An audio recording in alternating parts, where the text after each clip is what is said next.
Vomiting కూడా చేసుకుంది. ఇట్లా అన్నీ ఒకసారి అత్త ఎట్లా బతుంది పాపం ఇది.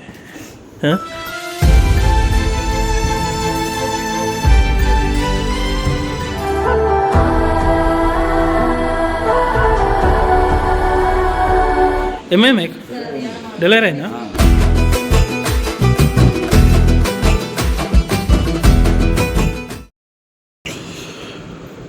పెయిన్స్ మెల్లమెల్ల అవుతున్నాయట.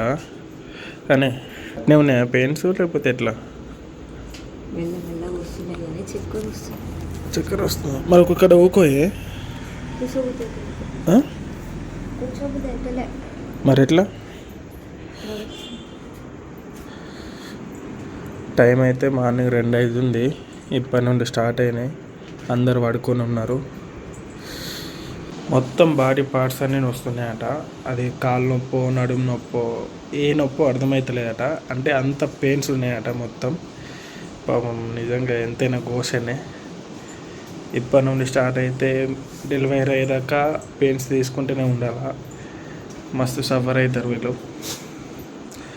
ప్రతి ఒక్క తల్లి మస్తు సఫర్ అవుతుంది.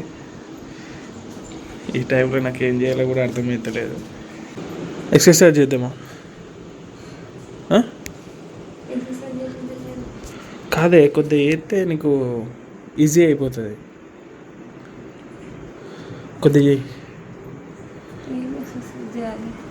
ఇట్లా డక్ వాక్ నాడు.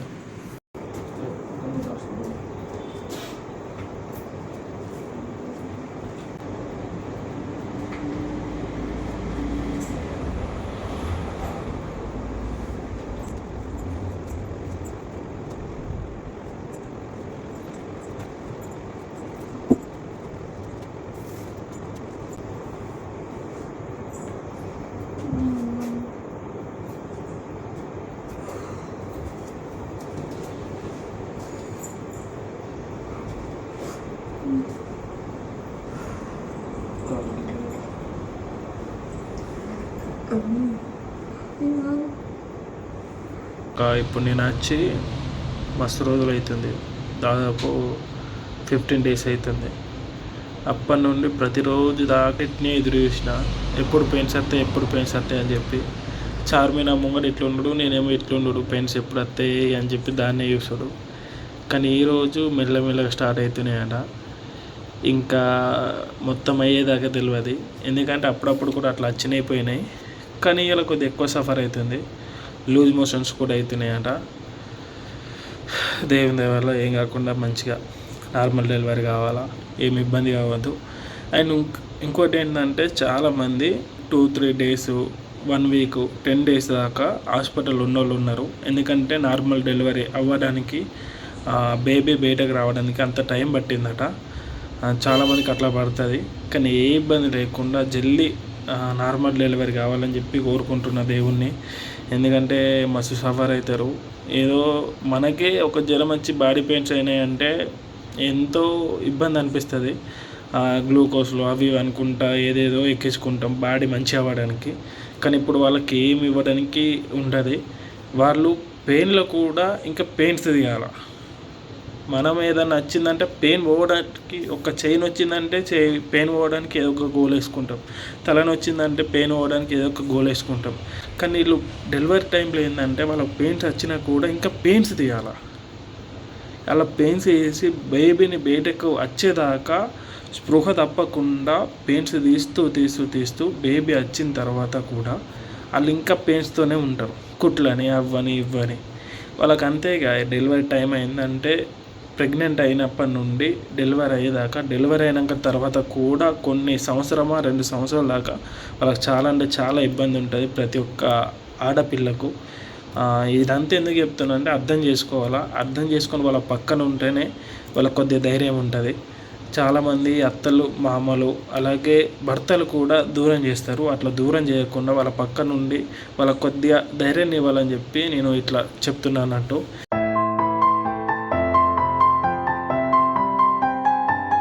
ఇంత పొద్దులైతే ఛాయ్ ఏముండదు. ఇప్పుడు 2:30 అట్లా అవుతుంది. నేను మా బామ్మడికి కూడా కాల్ చేసిన, ఇట్లా ఛాయ్ ఉంటుందా ఉండదా అంటే ఉండదని చెప్పిండు. 4 o'clock స్టార్ట్ అవుతుందట. ఇప్పుడు అర్జెంటుగా పాల ప్యాకెట్ కుట్టలేదు, ఎందుకంటే దానికి కళ్ళు తిరుగుతున్నాయంట. ఈ టైంలో కడుపులో ఏదో ఒకటి పడితే కొద్దిగా మంచిగా ఉంటుందని చెప్పి అనుకున్నా, కానీ చాయ్ లేదు. ఏయ్ బేబీలు ఇంట్లో మంది ఊళ్ళో గీరం అంటే ఎట్లనే మరి సాపాన్ని ఎత్తలేవు, డైరెక్ట్ గిట్ల వంటున్నావు ఏంది?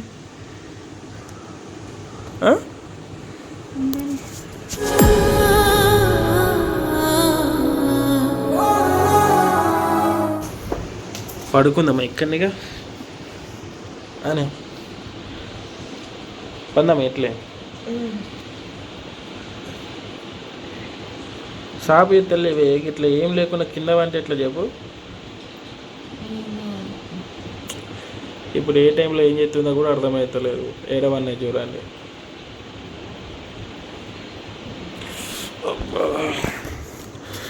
ఎప్పుడు పొద్దులు అవుతుందో, ఎప్పుడు ఛాయ్ వస్తుందో, పాపం ఎప్పుడు కడుపు నిండుతుందో, పెయిన్స్ ఎప్పుడు వస్తాయో, సడన్గా ఎప్పుడు డెలివరీ అవుతుందో. ఇంకా తీసుకో, వామిటింగ్ కూడా వేసుకుంది. ఇట్లా అన్నీ ఒకసారి వస్తే ఎట్లా బతుంది పాపం ఇది.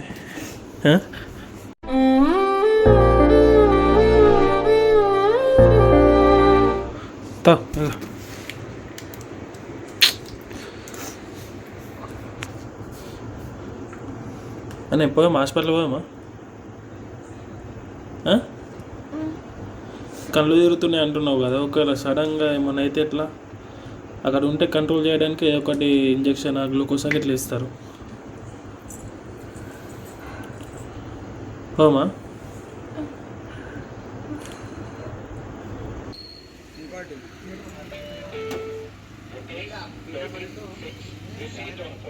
టైం 4 అవుతుంది. 4 కాగానే ఇక్కడ ఓపెన్ చేస్తారట టీ షాప్స్. పోయి మేము టీ తీసుకొని వస్తున్నాం. పామేడు లేవరా బామ్మడి అనగానే ఇట్లా వెంటనే లేచిండు. పండుడు కూడా దాదాపు ఇంతకుముందే వన్నారట. స్టడీ వర్క్ ఏదో ఉంటే 2 నుండి 2:30 దాకా వేసుకొని అప్పుడప్పుడే వన్నారట. ఇట్లా వన్నాడట. ఇట్లా ఫోన్ చేయగానే మళ్ళీ చెప్పావా అని చెప్పి మళ్ళీ బయటకు వచ్చిండు. మళ్ళీ ఇంకోటి ఏంటంటే ఫ్రిడ్జ్ వీళ్ళ ఇంట్లో ఉన్నది, ఆ కూల్ వాటర్ కూడా, ఎందుకంటే బాగా వాంతింగ్ చేసుకుంది కదా, కొద్దిగా చల్ల వాటర్ తాగితే మంచిగా ఉంటుంది అని చెప్పి, స్టమక్కి మంచిగా ఉంటుంది అని చెప్పి వీళ్ళ ఇంట్లో ఫ్రిడ్జ్ ఉంటే కూల్ వాటర్ తేరంటే కూల్ వాటర్ తెచ్చిండు.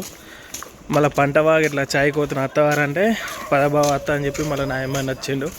పోయి చాయ్ తెస్తున్నాం, చాయ్ బిస్కెట్లు తెస్తున్నాం. ఎందుకంటే ఫుల్ వాంతింగ్ చేసుకుంది కాబట్టి కొద్దిగా కడుపులో ఏదో ఒకటి ఆసరు ఉంటే మంచిగా ఉంటుంది.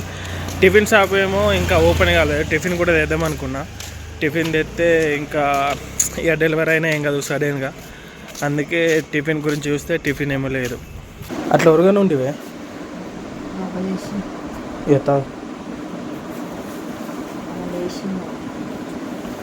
నేను చూసుకుంటా తావు. ఇంకెక్కువ అవుతున్నాయా అంతే లైట్ ఉన్నాయా? ఇంట్లో చూసుకుంటాను. ఏం డాడీ నువ్వు గింత పొద్దులు అయితే మాకు ఎట్లా చెప్పు? పడుకోరాదా నువ్వు? చక్కగా పడుకో, కళ్ళమి. ఏ డాడీ చాయ్ తాగినావు కదా, జల్దీ బయటకు రావాలి సరేనా? అమ్మని ఎట్లా అవుతుందా, అమ్మని ఎక్కువ ఇబ్బంది పెట్టద్దు ఓకేనా?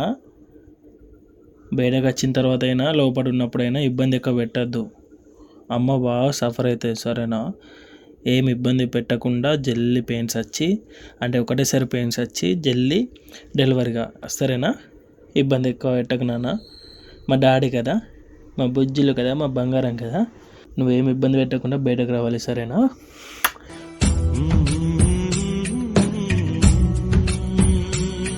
నువ్వు ఏమి ఇబ్బంది పెట్టకుండా బయటకు వచ్చినావు అనుకో, నువ్వు వచ్చిన తర్వాత నీకు మాటలు వచ్చిన తర్వాత ఏం అడిగితే అది కొనిస్తా సరేనా? ఓకేనా? జల్దీ బయటకు రా, చెప్పు జల్దీ రా అని చెప్పు. ఎట్లున్నా సేమ్ దెయ్యమే. కాళ్ళు బాగా పెయిన్ అవుతున్నాయట. కాళ్ళ నుండి మొత్తం వెంట్రుక దాకా పైనుండి కింద దాకా మొత్తం పెయిన్స్ ఉంటాయి. ఏ నొప్పిని భరించాలా, ఏ నొప్పులు తీయాలా, ఏ గోలు వేసుకోవాలా, ఏ మంది వేసుకోవాలా పాపం.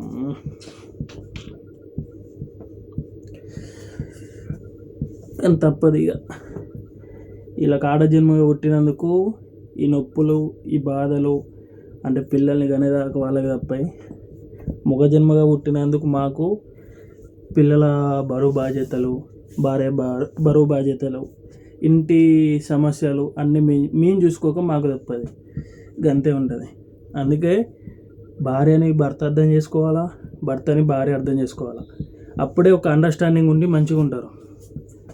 ఎవరు తక్కువ కాదు ఇక్కడ, ఆడపిల్ల తక్కువ కాదు, మగపిల్లవాడు తక్కువ కాదు, ఇద్దరు సమానమే. వాళ్ళు జీవితాంతం కష్టపడేది, వీళ్ళు పిల్లల దగ్గర కష్టపడతారు. వీళ్ళు పిల్లల దగ్గర కష్టపడేది, అబ్బాయిలు పనితనంలో కష్టపడతారు. ఎవరి కష్టం వాళ్ళకే ఉంటుంది, ఎవరి బాధలు వాళ్ళకే ఉంటాయి. ఇక ఇటు కూడా నొక్కమంటుంది, నొక్కుతున్నా బయట, నీకు నొక్కుతున్నా. మీ ఇద్దరు నొక్కాలా. మళ్ళీ ఇప్పుడు వచ్చిన వాళ్ళు కూడా ముగ్గురు కలిపి ఒక 6 చేతులు ఎత్తి అయిపోతుండే నాకు. ముగ్గురికి నొక్కుతా, సరేనా? ఇగో బాగా పెయిన్స్ అయ్యేదాకా కాదు, ఎందుకంటే హాస్పిటల్ కొద్దిగా దూరం ఉన్నది. కొద్దిగా ఇబ్బంది కాగానే పోదాం వెంటనే, అర్థమైందా? ఈ గీతలేందే సరేనా? సడన్గా పోవాలంటే నువ్వు నా మధ్యలో ఎక్కడ డెలివరీ అయ్యేది తెలియదు. అదే కొద్దిగా తొందరగా బయలుదేరితే అక్కడికి పోయేసరికి అక్కడ కొద్దిగా పెయిన్స్ తీసి అయినా సరే కానీ మధ్యలో ఇబ్బంది కావద్దు మనకు, ఓకేనా? ఏమో తెలియదు, పాపకి సడన్గా వచ్చేసినాయి. మరి ఎట్లా పోదాం పాయ అంటే నువ్వేమో ఇంటలేవు. ఆ టైంలో హాస్పిటల్ చెకప్లు ఉన్నా కాబట్టి ఏం కాలే. మంచి మొక్కు దేవుడా, జల్దీ నార్మల్ డెలివరీ అయ్యి మీరు ఓళ్ళని ఇచ్చినా సరే కానీ మంచి ఆరోగ్యంగా ఇవ్వరు. జై దుర్గామాతకి జై. ఇప్పుడు టైం 7 అవుతుంది. అప్పటి నుండి ఇప్పటిదాకా వెయిట్ చేసినాం, అంటే వాంతింగ్స్ కానీ మోషన్స్ కానీ తగ్గుతాయేమో అని చెప్పి. కానీ అప్పటి నుండి ఇప్పటిదాకా అట్నే ఉన్నాయి. సో ఇక పోక తప్పుతలేదు. అక్కడికైనా చెప్తారు బ్లడ్ తక్కువ ఉన్నా ఏది ఉన్నా కానీ ప్రతి ఒక్కటి ఇచ్చేసి ఇక డెలివరీ అయితే చూసుకుంటారు. బుక్ అయిందా? వీళ్ళైతే ఆటోకి వెళ్తారు, నేనైతే బైక్ మీద వెళ్తా.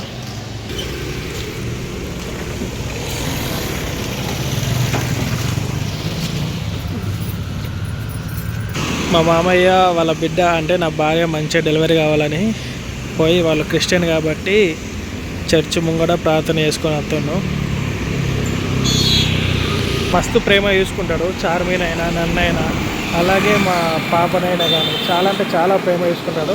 ఆయన మనసులో ప్రేమ ఎంత ఉందో అదంతా బయట చూపెడతాడు మాకు. కొద్దిమంది ఏం చేస్తారంటే లోపల ప్రేమ పెట్టుకొని బయటకు చూపెట్టారు, కానీ మా మామయ్య మాత్రం ప్రేమ ఎంత ఉందో ప్రతి ఒక్కటి బయటకు చూపిస్తారు. మెల్లగా నడు, అక్కడ ఓపెన్ ఉంది, అట్లా అత్తే అయిపోతుండే. ఓపెన్ అట్లా కూడా రావచ్చు ఈజీగా, కానీ ఏంటంటే అది క్లోజ్ ఉంటుందేమో అని చెప్పి అట్లా తిరిగేస్తున్నాం. అయితే నాకు కొద్దిగా పెయిన్ ఎక్కువ అవుతుందా? నమస్తే. బాయ్ చెప్పు అమ్మ, బాయ్ చెప్పు. అడ్మిట్ చేసుకుంటే మళ్ళీ 1 day కత్తా 2 day కత్తా.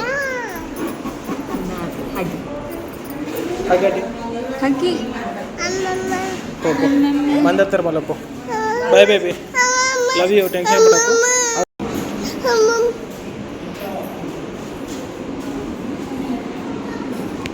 ఏమన్నారు అత్తమ్మ? అడ్మిట్ రాసిరా? సరే సరే. చార్మి దగ్గరికి మేడమ్స్ వచ్చి చెక్ చేస్తారట. అత్తమ్మని కూడా లోపల రాణిస్తలేరు, అందరినీ బయటనే ఉంచేసారు. ఇక నేను లాస్ట్ పాప పుట్టినప్పుడు ఈ గుడికి వచ్చి మొక్కిన. ఇదే హాస్పిటల్లో ఒక గుడి ఉంటుంది, ఈ అమ్మవారు అనుకుంటా. ఈ అమ్మవారి దగ్గరికి వచ్చి దర్శనం చేసుకున్నా. అంటే మంచిగా డెలివరీ కావాలి, తల్లి కానీ పిల్ల కానీ ఇద్దరు క్షేమంగా ఉండాలని చెప్పి అనుకున్న విధంగానే అమ్మవారు దయ చూపింది. ఇప్పుడు కూడా ఈ అమ్మవారిని మొక్కాలి అని చెప్పి అనిపించింది. సో అమ్మవారి దగ్గరికి వచ్చిన. నేను ఏర్పడతలేను కానీ నాలో అంటే మస్తు టెన్షన్ ఉంది. కూకుంటే చక్కగా ఊకబుద్ధి అవుతలేదు, నిల్చున్న చక్కగా ఉండబుద్ధి అవుతలేదు, ఆగమాగం అవుతుంది. ఎందుకంటే టెన్షన్, ఎంతైనా టెన్షన్ ఉంటుంది. ఎందుకంటే డెలివరీ ఇద్దరు మంచిగా ఉండేదాకా టెన్షనే ఉంటుంది. ఇది ప్రతి తండ్రికి డెలివరీ అయ్యే టైంలో ఉండే సిచ్యువేషన్ ఇది. నాకు కూడా అదే విధంగా ఉన్నది.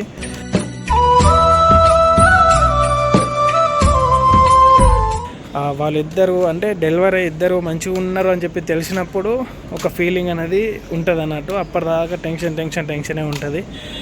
ఎప్పుడు ఆ వార్త వినిపిస్తుందో చూద్దాం. ఇంకా టైం అవుతుంది ఇప్పుడైతే. అప్పుడు వచ్చినాం 7:30కి 8కి అట్లా వచ్చినాం.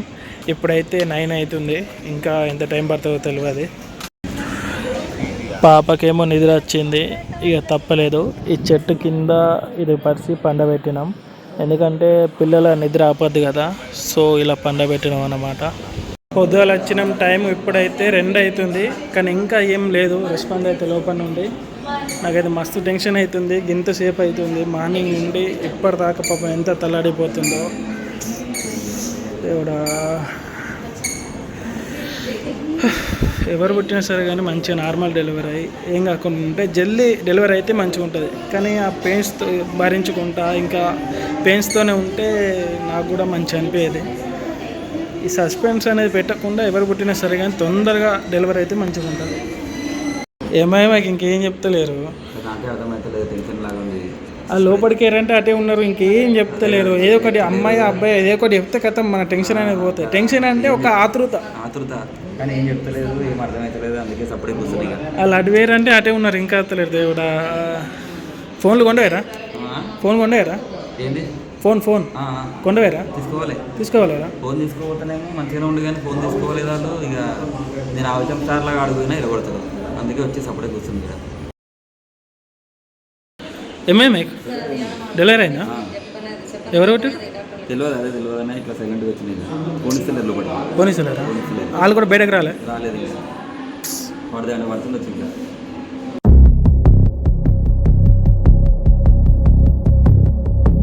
ఏమేత్తమ్మా ఏం చెప్తలేరు రోజులు కొట్టేరు? అట్లా ఎందుకు చెప్పారు?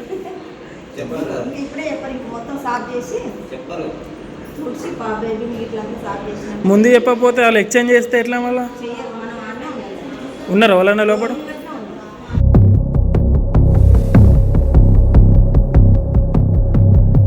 మా కాడైతే జల్లి ఇట్లా పుట్టంగానే ఇట్లా వీళ్ళు పుట్టిరని చెప్తారు. మీ దగ్గర ఏంది కడిగేదాకా చేయదాకా ఇప్పుడు ఎక్స్చేంజ్ చేస్తారు కదా మళ్ళీ పిల్లల్ని. సార్ అసంభవం అది. హాస్పిటల్లో ఎక్స్చేంజ్ చేస్తారని మాట అసలు ఇప్పటిదాకా రాలేదు. అమ్మాయి కానీ అబ్బాయి కానీ మన పిల్లలు మనకు ఉంటేనే మంచిగా ఉంటుంది. కానీ వాళ్ళు ఏం చేస్తారంటే ఒకవేళ అబ్బాయి పుట్టి మనకాడ ఏర్పడుతుంది కదా. ఇప్పుడు మన పుట్టిన పిల్లలు వాళ్ళ ముక్కు కాలు దోసే ఏం ఏర్పడుతుంది, వాళ్ళు స్కామ్ చేసుకున్న తర్వాత ఎంత స్కామ్ చేస్తే మనకి ఏర్పడుతుంది కదా. కానీ స్కామ్ చేయరు, 100% చేయరు. వీళ్ళు పోయి ఫస్ట్ ముఖం గుర్తు పెట్టుకుంటే ఏం టెన్షన్ ఉండదు. ఫస్ట్ చెల్లెన్న అత్తమ్మనే కూడా అలా చూస్తారు. మాక్సిమం లోపలికి వేయరు వాళ్ళు బయట. ఎందుకంటే ఆపరేషన్ అంటే చేస్తారు కదా, చేసిన తర్వాత పక్కన పెడతారు, కొంచెం హోల్డ్ చేస్తారు అంతే.